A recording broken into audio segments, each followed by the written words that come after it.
હીટવેવની શક્યતાઓને જોતા સુરત મહાનગરપાલિકા દ્વારા સંચાલિત સ્મીમેર હોસ્પિટલમાં હીટ સ્ટ્રોકના દર્દીઓની સારવાર માટે આગોતર રૂપ આયોજન કરાયું છે। હીટ સ્ટ્રોકના દર્દીઓ માટે બાથ ટબ મૂકવામાં આવ્યા છે।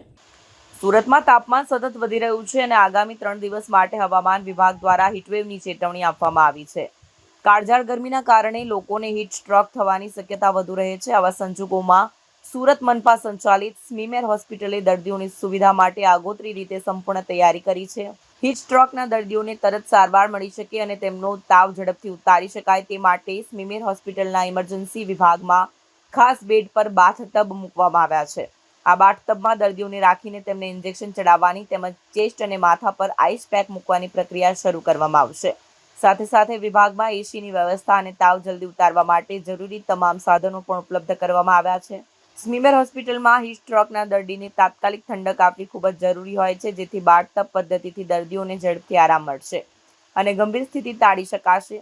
હોસ્પિટલ સમિતિના ચેરમેન મનીષા આહિરે જણાવ્યું કે હીટવેવને ગંભીરતાથી લઈને અમારી ટીમ સંપૂર્ણ સતર્ક છે। ઇમરજન્સી વિભાગમાં તમામ તબીબી સ્ટાફને એલર્ટ પર રાખવામાં આવ્યા છે।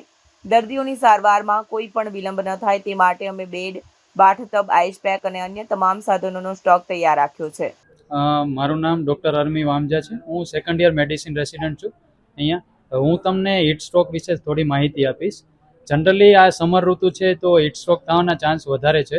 અત્યારે ટેમ્પરેચર બહુ વધી ગયું છે, તો જનરલી હીટ સ્ટ્રોકમાં આપણે એટલું ધ્યાન રાખવાનું છે કે બને ત્યાં સુધી ઘરની બહાર નીકળવાનું ટાળવું જોઈએ આવી ગરમીમાં।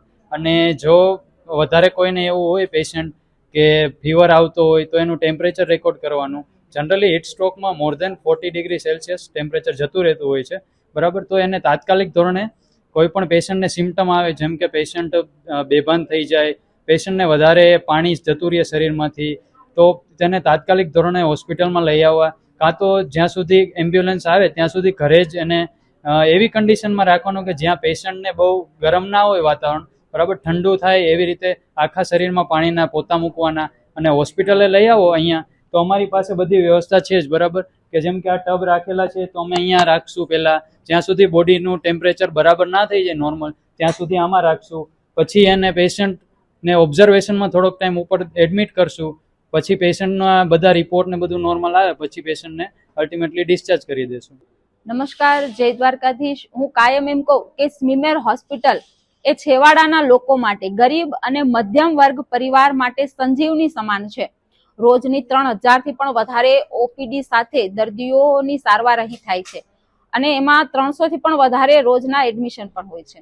ત્યારે આવું સુંદર કામ થતું હોય એટલે કઈ પણ ઋતુ આવે એના માટે અમારો સ્ટાફ હંમેશા આગળ રહી આગોતરું આયોજન કરતા હોય છે। ત્યારે હાલ ગરમીની સિઝન ચાલી રહી છે, કાળઝાળ ગરમી પડી રહી છે, ત્યારે આ ગરમીથી દર્દીઓને કઈ રીતે રક્ષણ આપી શકાય, હીટ સ્ટ્રોકના દર્દીઓ આવે એને સારવાર સાથે એના શરીરનું ટેમ્પરેચર નોર્મલ થાય એ માટે અમે ઇમરજન્સી વોર્ડમાં 2 કુલિંગ બાથની વ્યવસ્થા કરી છે। આ સાથે આખા વોર્ડને અમે સેન્ટ્રલ એસી લગાવી દીધું છે અને સાથે આઈસ ક્યુબની પણ વ્યવસ્થા કરી છે કે આ બાથ ટબમાં જે દર્દીને 10-15 મિનિટ રાખવાનું અને પાણી ઠંડુ માટે એમાં આઈસ ક્યુબ નાખીએ છીએ અને ઝડપથી એનું ટેમ્પરેચર નોર્મલ થઈ જાય છે અને એની સાથે અમે સારવાર પણ શરૂ કરી દીધી છે। એટલે આવું સુંદર મજાનું આયોજન સ્મીમેરના ઇમરજન્સી વોર્ડમાં કરવામાં આવ્યું છે અને આયોજન બદલ અમારો જે સ્ટાફ છે, જે અમારો નર્સિંગ સ્ટાફ હોય, પેરામેડિકલ સ્ટાફ હોય, ડોક્ટરની ટીમ હોય, આરએમઓની ટીમ હોય, આ સ્ટાફને હું ખૂબ ખૂબ અભિનંદન પાઠવું છું અને આ ટીમ હંમેશા દર્દી નારાયણ સ્વસ્થ કઈ રીતે થાય એના માટેના હંમેશા આગોતરા